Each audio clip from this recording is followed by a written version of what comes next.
No. Please. Why? I don't want it off. I don't want it on my head. I don't like, my head is cold first of all. No, we'll just go like this. I'm not doing nothing bad. The first time you have to argue with me to do a video with you. Take what you get, please. I don't want to, please. Okay. Hello, my name is Michael. And I'm Siera. And we are the Ram Fam. Today we're going to talk about the VA loan and how it is to get a house. Yes, we're going to tell you from start to finish how the process is to get a VA loan. Yeah, how the experience was and what we went through. So, from the beginning, you want to start? You can start. No, go ahead. Ask me the question, because I don't remember nothing. Oh my God. Okay, so in the beginning, basically, we knew what we wanted. Actually, we should just tell them what they need to know before they get a house. So, as you guys know, Michael was in Germany and I was back in Florida. I told Michael that we should have been looking for a house. I say 3 to 6 months before you're getting ready to PCS and you're going to a different duty station and you want to purchase a house there, you should start looking for a house. I said 3 to 6 months before you guys leave. We didn't do that. We waited until the last minute because of Mr. Right here. That's not true. That is true. Siera. Don't lie to the people. Don't edit none of this right here. Don't lie to the people, You're Michael. lying. You are lying. Siera. Michael, didn't I say, what was it? It was in December, I said. Even in January, I said that we should start looking for a house. What do you say? No, it's too far out. You don't need to be looking for a house right now, blah, blah. This is exactly what you said. The question, is this a video about how we're going to tell them to get it, or we're going to tell them how we got the house? There's two different things. We're telling them our process, the process to do it, and our mistakes that we made, so they don't have to make the same mistakes, because we didn't know all this stuff. Well, I mean, I did, but you didn't want to listen to me. Okay. You didn't. Okay. Say it. Go ahead. Say it. Go ahead. Say it. Go ahead. Say you didn't want to listen to me. I know. I never listen to her because she's black. Anyway. Anyways, so yeah, he didn't want to listen to me, so we waited until basically, I say 2 months before he was getting ready to come back home, right? So he started off with the applying for the VA loan, right? And how was that process? First, I recommend don't use any military banks at all, because they're not the best deal. For sure. Try to get a credit union. Don't use no big bank like Wells Fargo or Bank of America. No, best thing to do is to use a credit union. Basically, I started off trying to get with Navy Federal, but Navy Federal was asking for too much information. And I said, I ain't dealing with that crap. Then I went to, what was it, USAA? Yeah. Now, USAA, depending on your credit, let me just tell you right now, your credit has to be, with the whole Corona thing, your credit has to at least be a 660 to even get approved for a loan, for any bank to take you. Now, there's banks gonna take you, but you're gonna have a high interest rate. Okay.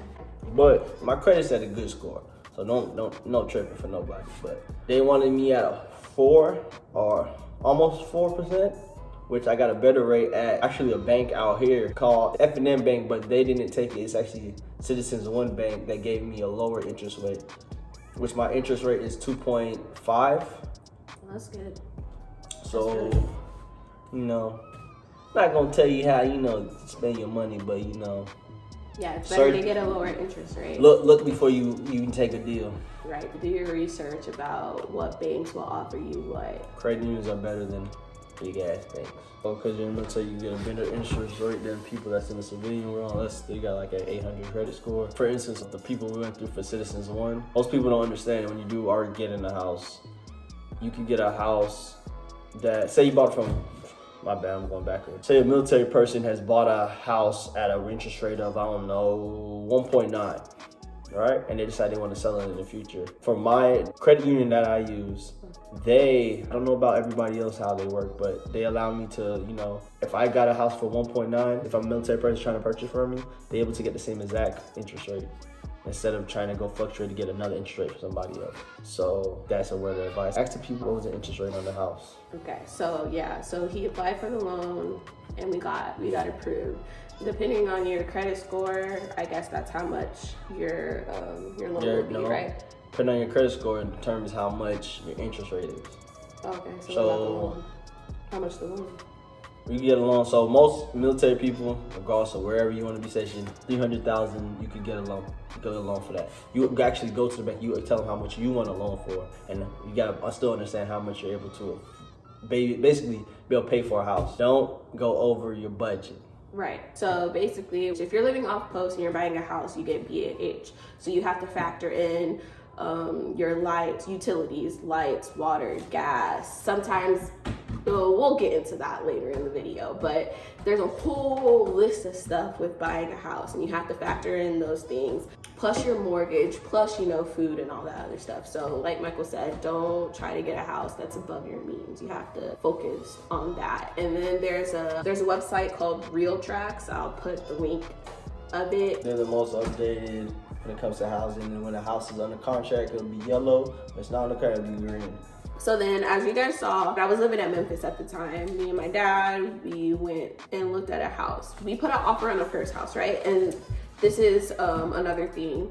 I guess in a military town, I'm assuming, because I know a girl, she's in Fort Bragg right now, and she said that market over there is really like hot over there too. So if you see a house and you put in an offer on a house, just assume there's going to be multiple offers, because there is going to be multiple offers. And when there's multiple offers, that's when it goes into buyers paying for the closing costs. Closing cost goes up how much the house is. So whatever the tax basically on the house is. Go upstairs, please. For the closing cost, that's how much it is. A house that is $235,000, the closing cost is gonna be around like $6,500, and usually the closer is the one that pays that off. While if the closer doesn't pay it off, what will happen is, say we put an offer in on a house, and 12 other people put an offer in. Whoever has the biggest offer towards the closing cost, whether if it's all 65 or not, that's what they're gonna go with. Right. Our advice is also, if you're trying to buy a house, have money saved up for the closing costs too, because more than likely you're gonna have to pay towards it. And we didn't know that. We just thought, okay, we had a VA loan, we don't have to put anything down. I guess civilians, they have to put money down towards a house. So we were like, we have a VA loan, we're not trying to put no money down, but that's going to be the case. Just automatically assume that's going to be the case. So luckily we did save up money to put towards a closing cost. So we put in a bid for a house. It was great, had a pool, everything. It had multiple offers. So we were like, okay, we're not putting no money down. Next. Then we put down an offer on another house. Newly built house. Another thing, looks can be deceiving. If you are in, say, okay, Michael was in Germany, I was in Memphis. We were basically relying off of pictures off of the website to purchase a house. Pictures can be deceiving. Go ahead. She was relying on pictures. Right. It was a lot. I couldn't just pick up and take all of the kids to Clarksville with me. There was Rona going on. It was a lot going on. So I couldn't really pick up and drive 3 hours there and back.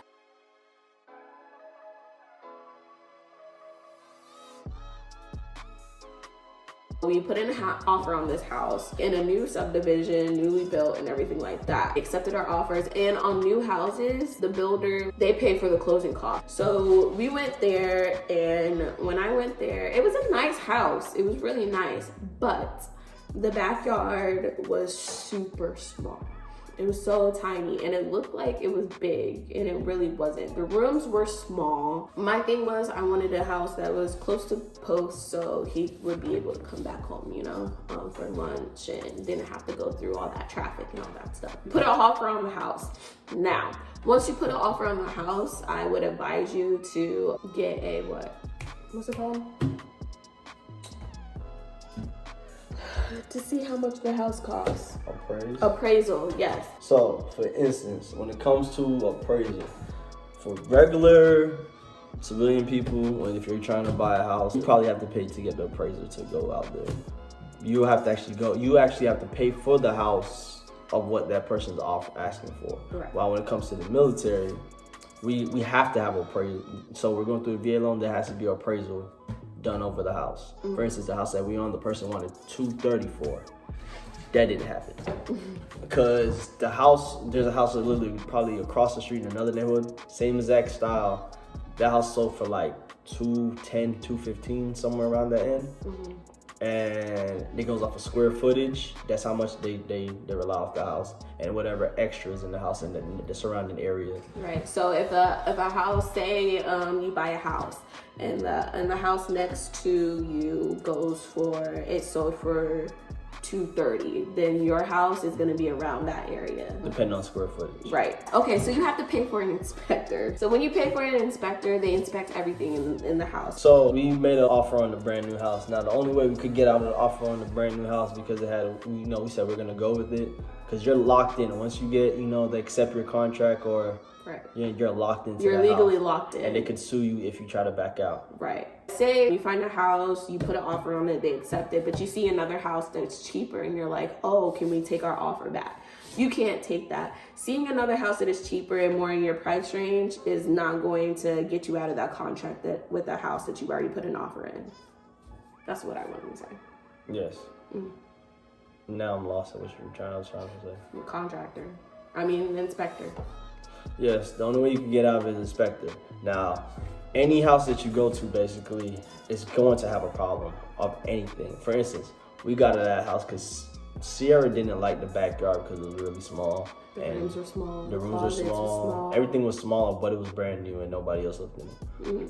But we got out of it because the pressure in the house, the water pressure in the house was terrible. And there's always going to be gets and gadgets regardless of there's nobody's house in this world that's perfect because they're especially going to find something. There's always a clause or something that they're going to have that's messed up. So we got out of the house because of that. Yeah, so we got out of that house, right? We found another house. That house was really nice. I think it had 5 bedrooms, right? Yeah. 4 bedrooms, but plus it had a bonus room. A bonus room, so 5 bedrooms. So in Tennessee, there's always one extra room. Right. It's called a rec room. Now you can make it into some people make it into a theater. Some people just keep it as a regular room. Some people, they do whatever they want with their house. But like right now, we have a 3-bedroom and a rec room, but the rec room is the boys' actual room because we have 3 boys. Yeah, so we found another house. Mind you, the inspector it ranges anywhere from $300 to $400 to pay for an inspector to come and inspect the house. Depending on who inspector you go with, because it can be cheaper than that. Right. But you rather pay the money for somebody that's gonna do the job. So the next house, once again, all these offers on these houses. It's because of her. Whatever. The next house we went to. But you liked the house though. The house was nice. It was a nice house. It had it had the space. It had the space and it was the kitchen was smaller. Was it cheaper than this house? No. Yes, it was. Well, we didn't do the appraisal for that. It wasn't cheaper than this house. Yes, it was. It was? Yes. I don't remember. That was in the 220 something range. I don't remember. We just luckily. Anyway, I don't remember. That house was cheap. It was bigger and it was cheaper than the house that we have currently. Literally across the street from where we are right now. Oh, it was over there? Yeah. Oh, is it back? Okay. It's in the Huckleberry Farm neighborhood. So that house was nice and everything. We got an inspector. That was another $300 that we had. Each time you go to the house and you make a offer and you have to get a new inspector. Yes. So if you're in the military, you have to have, I repeat, you have to have your house appraised. You don't have a choice once you're using a VA loan.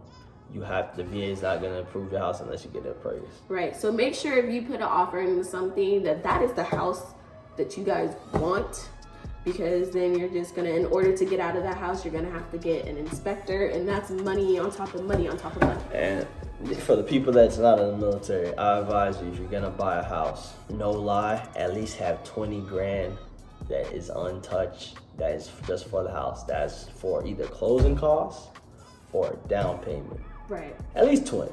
Well, if you could save that. 10. You could do 10, but depending on the size of the house, the down payment could be more than that. Say you get a house that is $221. Like, for instance, this house is around that range. You only wanted a loan for you want a loan just for $221. Well, when the bank comes back and they're gonna give you a $5,000 difference on it, so you're really getting a loan for $226 instead of 221 because that's paying towards the property tax. Oh, and also the homeowners association fee. We don't have a homeowners association. That's what I'm saying. That's also included in there too. So you have to look to see if the house has that or not. But the second house that we put an offer in, everything was pretty much wrong with it. It needed a new roof. The roof needed to be fixed. The AC unit needed to be renewed.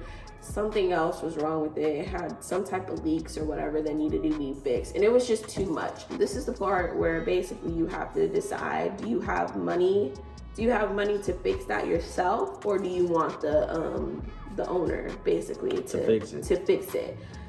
Now, if you really want the house, you'll fix it yourself.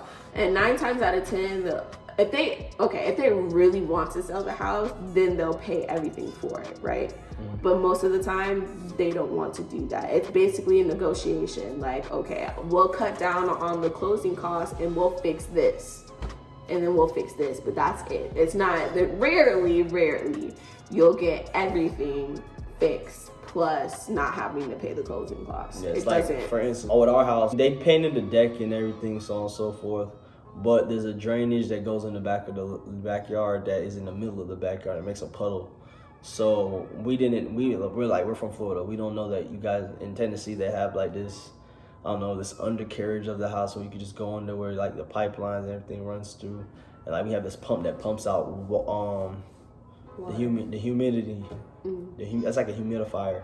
It sucks out the humidity, whatever it's called, and dishes it out. So it goes in the backyard.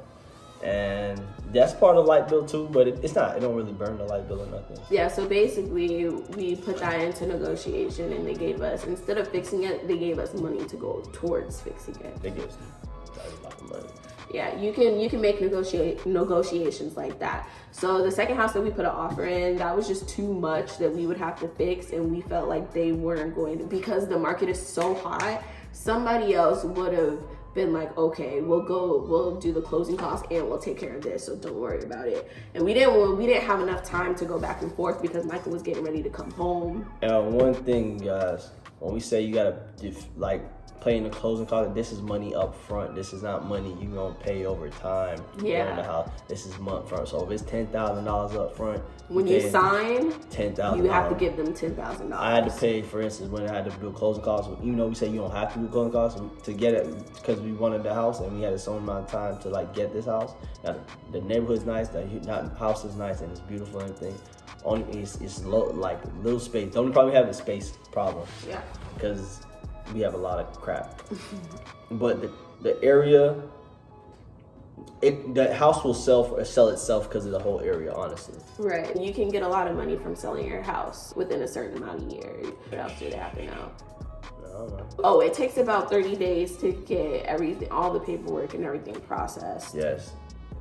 So whenever you make an offering on the house, 30 days from the day that they accept the offer, because guess what? Even if you make an offer on a house today, you're not gonna know until the next day if they accepted your offer or not. Right. The funny thing is, I have a friend. His father's in real estate, so I asked him, "Can you help me and find me somebody out here?" Because we're not from here. I'm in Germany, so on and so forth. Then Mr. Johnson, he will, shout out from Mr. Johnson, because he worked at Remax or Renac, whatever it's called, the real estate agency in Orlando, Florida. He's good at his job. He hooked up with this guy named Kevin Bracey. He's very good at his job. Right. He's one of the top sellers in Clarksville. So it takes 30 days to close. Once you do your walkthrough, you do a walkthrough at a certain time. And most of the time, if everything is already fixed with the house, before 30 days, you're able to move in. Well, honestly, you can move in at any time within the house as long as you and the seller agree to whatever's going on. Like, for instance, we moved in, I think a day or two before the house was for the final walkthrough, before we actually purchased the house, because they were still painting. They just finished painting as we walked in, but they're supposed to steam the floors. That was the last thing they're supposed to do. But they did that while we were. Yeah, they did that while we were packing in the house.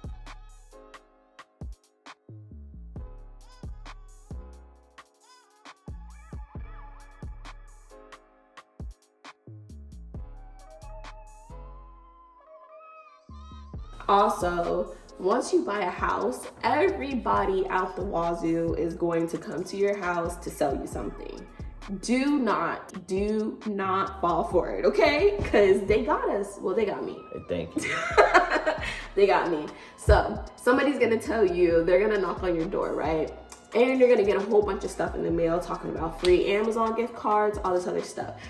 But majority of the time, they're gonna come to your door. They're gonna knock on your door and be like, oh, we wanna show you something, blah, blah, blah, yada, yada, yada. They'll say something like air leaks through your windows and, oh, we have a service and we'll basically get you a whole new window or all this other stuff at this price. And they'll come twice. I always use, oh, let me talk to my husband about it. And I never call them back or give them the fake number. I either tell them no or I just say, I'll ask my wife. Right. Or they'll be like, okay, we want to test your water, right? They'll be like, well, this is how much, this is like how dirty your water is. And if you get this brand new system or whatever, your water will be so clean and all that other stuff. I mean, if you want to do that, go ahead, do it. But that's another bill that you're going to have to pay on top of it. It's so she's admitting that she fell for the Vector. I don't care if y'all want to. Yeah, it's and that's another thing. System. It's a home security, like ADT, Vector's like one of those. My advice, if you want a security system, do not do where you have to pay like month to month to people, because, you know, that's just a waste of money. Go get you a Ring. Or go to Best Buy and get you one of those and buy out your security stuff. I should have listened to Michael. I should have. They got me. And basically, we're paying monthly on a security system that is really not that great, to be honest. I told this guy, you know what, let me holler at you, let me talk about it. He kept pushing me. I still said no, and Siera said go ahead. No, because he kept on saying, well, what do you think? What do you think? And he kept on asking me. And I initially said, let me talk to my husband about it. I said, let's say, and you said, okay, let's go with it. I did not agree to nothing. Because I try to get him out here as fast as possible. You kept saying he got me. And now they call me. They don't call her. And the thing is in her name. Don't fall for it, okay? Just don't do it, you guys. Like I said, and you will be stuck in a contract. Right, for like 3 years. Don't do it. Just go out and straight out buy your equipment and do it yourself. Man, it's not worth it. All right, are we done? I'm trying to see if there's anything else that they need to know. I think that's about it. I need money. Give me some more money. Oh my goodness. I think that's about it. That's really the gist of everything. Make sure you plan ahead, have money in your bank. Make sure it's the final thing. It's the house that you really want. Make sure you have all the bills. Like, try to come up with like how much everything is going to cost per month or whatever, and see if that's in your price range or not. Do your research about your area, about what schools are around here. That's what I did. If the boys were going to school, it's literally right up the street, and they have a pre-K too. So hopefully everything goes good next year. All this crap is not going on, and Noah and Elijah will be going to that school. So anyways, he's getting a little moody. And I don't like being on this. Whatever. Thank you for doing the video with me. I appreciate it. You're welcome. No more videos. Stop. Anyways, thank you guys for watching this video. I hope it was very informative. If you like this video, please give it a thumbs up. Make sure you hit that subscribe button, and make sure you click the bell to get a notification every time I upload. And I'll see you guys tomorrow. Peace. You're an aggravating dog.